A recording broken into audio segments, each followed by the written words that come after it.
In this video, I will show you how to change the voice and video settings on Discord. Let's get started. First, open the Discord app on your phone. Next, tap your profile icon in the bottom left corner. Then, tap the settings icon in the top right corner. On the settings page, scroll down and tap Voice. Here, you can manage various settings, including your input device, input mode, noise suppression, echo cancellation, automatic gain control, depending on your device and app version. Adjust these settings based on your preferences to improve your voice experience during calls.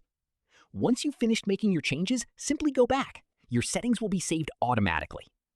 That's it! You've successfully changed the voice and video settings on Discord. If you found this tutorial helpful, don't forget to like the video, subscribe to the channel, and leave a comment below. Thanks for watching.